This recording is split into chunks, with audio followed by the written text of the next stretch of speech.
It almost seems like with money demons, one aspect of the money demon concept is that you're really also talking about, in my opinion, these preconceived beliefs that people have that really come from these generational curses that are passed down, right? Or perhaps a money demon might be a trauma that you experience because somebody financially traumatized you. Let me give you an example. I talk about this a lot in my book, The Ten Commandments of Black Economic Power.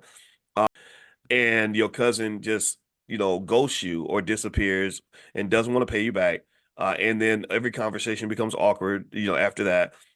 They yell at you and cut you out when you ask for your money back, and then so at the end you lose your money and you lose a loved one. That's very traumatic, and I think that can become a demon, because the way I see that demon manifest is people, they transform. It's like the demon possesses you now, right? You used to be Mr. Loving and trusting, and I want to help everybody. Then you become, nah, this is why I don't loan money to relatives. I don't care. I don't care what's going on with you. I almost feel like that's a transformation, right? Almost like a demon possessing you. I mean, what do you think, babe? Yeah, well, I mean, I just don't recommend people loan money to anybody, really. I think that you should, if someone is in a dire situation and they really need money, you probably should just think about what you're comfortable parting ways with. What's an amount? All of us right now should think about, okay, what amount of money can I part ways with where it's not going to make a big difference to me? And that's how you need to think about um, working with people who are close to you in terms of money. Just give them the money. Just say enjoy Mhm. yourself. I hope everything is okay, because listen, when you start on you loan somebody money and you see them walk around with a new pair of shoes on, it's always going to create a dynamic. It's going to be like, okay, so this person can't give me back my money, but they can buy a new pair of shoes. Just it's always, I recommend, just try to avoid loaning somebody money anyway. But think about that. Think about how you feel when you have worked hard and you have been successful, and there's other people in your family who's not been successful.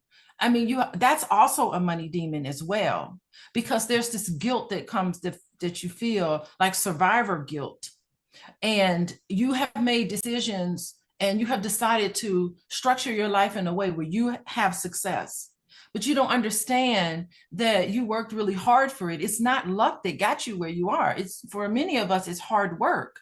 And you start looking around at everybody else and you're successful and other people aren't successful. I mean, that's exactly, those thought process is also can be a financial demon as well, because you think, why me? Why am I so successful and other people aren't? So that, and you see it with a lot of celebrities, and definitely you see it with a lot of, especially when you talk about athletes who grew up in the neighborhood where it was a lot of poverty, and they become successful and they bring all their friends along. Now, it's okay to deal with it that way as long as you have good boundaries there. But it's other people who need to work just as hard as you.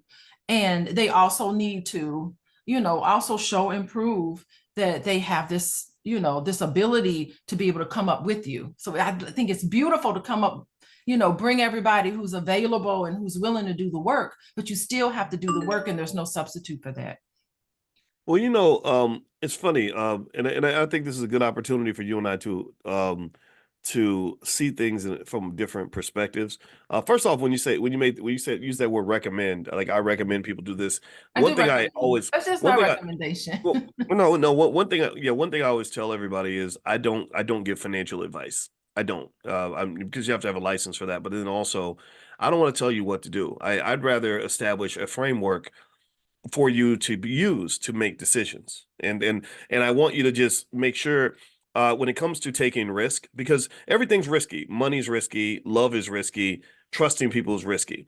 And where I believe, where I find that people tend to be the most upset, at least I am. I know the times I'm most upset is when I was taking a risk I didn't know I was taking a risk with. I was going into something where I didn't know what it was. It's like if you're dating and you're expecting a relationship to lead to marriage, and the other party thinks it's a one night stand, then the problem is not so much whether or not a one night stand is better than a long term relationship. The problem is that there was a misunderstanding.